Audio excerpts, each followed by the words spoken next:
Some things for new riders to keep in mind while you're riding around town.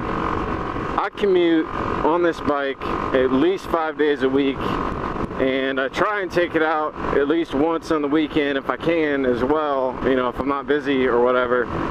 And so, I mean, I'm on this thing all the time, and that's definitely helped me get my riding skill up. So I guess that would be tip number one. You know, when you're a new rider, get on the bike as much as you can. At first, obviously, you don't want to be riding in heavy traffic. You want to go practice your maneuvers and all that. But once you get your maneuvers down, start trying to commute with it, you know, if you can. If you can ride to work with it every day, ride to work with it. And once you get a chance to ride it in the rain after you've been riding for a month, take it out in the rain once or twice. Get a feel for it, because there is inevitably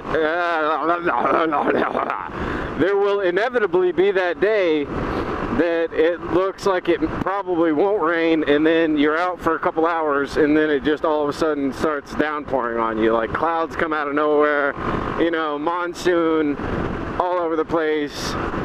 And if you've never ridden in the rain before, that would be a pretty harsh introduction. So I recommend, you know, after a month or so, take her out for a spin in some light rain, nothing too heavy. You want to get a feel for what it's like on a wet road with two wheels, you know, how your braking distance has changed, how your traction has changed. I mean, everything will feel a little bit different. Obviously, the principles of riding don't change, but you definitely feel different on the bike when it's raining versus when it's dry. So you want to just get a feel for that, so it's not so jarring when you have to do it, or when it's unexpected and it just happens. Another couple things when you're riding around, just some things to make you safer.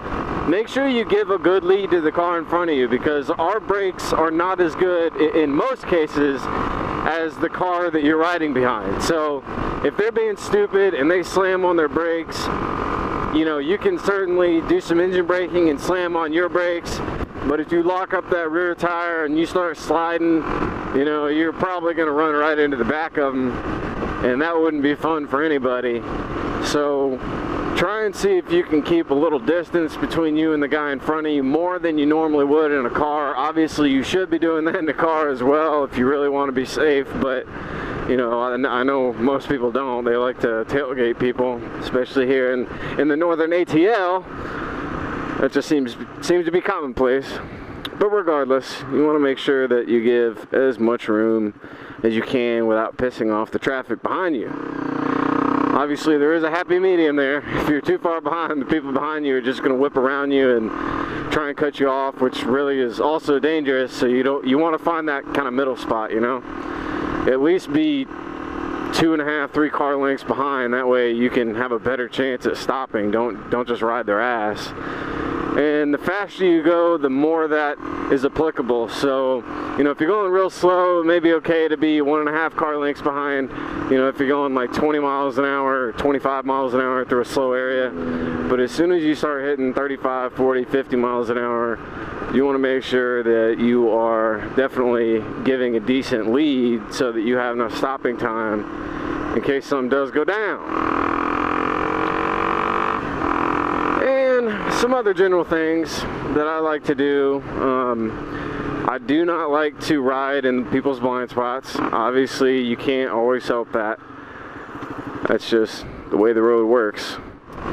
Yeah, I don't like to ride in people's blind spots.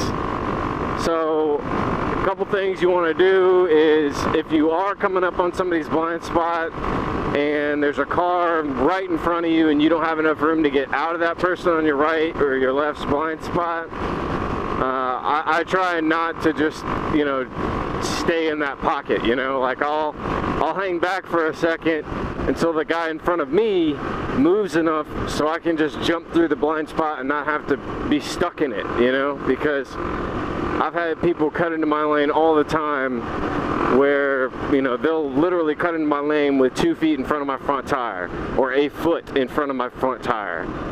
And I had one of those happen in like my first 2 weeks of riding. Scared the bejesus out of me, and I was all pissed off, and she still didn't even know. Like I was honking at her and revving the bike up and doing all kinds of things, and she still had no clue what she just did. Just none. Totally oblivious to the fact that I was there at all. Another thing is when you're coming around semis, if there was ever a time that I would advocate speeding, it would be when you're coming around a semi, because their blind spot is massive. And unlike cars, you know, if you have a loud exhaust, the people in the car might be able to hear you once you get close enough. But the semis probably won't, because they have a big old engine of their own. And, you know, it's pretty likely they're not going to hear you at all. Unless your bike is just like stupid loud to the point where, you know, cops follow you all day long wanting to give you a ticket and checking to see if your DBs are over a certain level. So aside from that, you know, you want to make sure that when you come up next to a semi and you're about to pass them, I mean, that I will go ahead and tell you, you want to gun it. Get around them. Don't stay in that pocket. Just go. Whatever bike you have, even my little 250 will whip around them pretty quick. I do not like to stay next to a semi. It's dangerous as hell. You never know. I mean, fortunately, I would say most of them are pretty good about blinkers, and they'll give you a little warning before they start moving over, but not all of them are. I've seen plenty of them just jump over lanes with no signal and literally just like dart over the lane, not like merge into the other one, no, like just jump over. And so make sure you stay the hell away from their sides. Not a good place to be stuck at all. Couple other things, I wouldn't necessarily call it like a true safety tip, but it's something that I find to be a little safer, is when I'm riding in heavy traffic, I like to keep the bike a little bit high, or I'm sorry, a little bit low in the gears. That way I can keep my revs high, and that kind of does two things for me. That allows me to keep the revs high so the bike is loud, which makes me heard.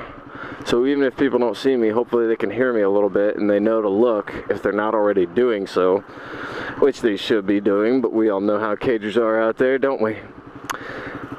And besides just the loudness factor, the other advantage to that is I can engine brake quicker. So if I'm already, you know, 3/4 of the way up the rev range, then I can just let off throttle and immediately engine brake without having to downshift. So that's just a nice little bonus. Just makes it a little easier if I need to do some quick braking. And then, you know, in stop and go traffic, that's gonna happen a lot.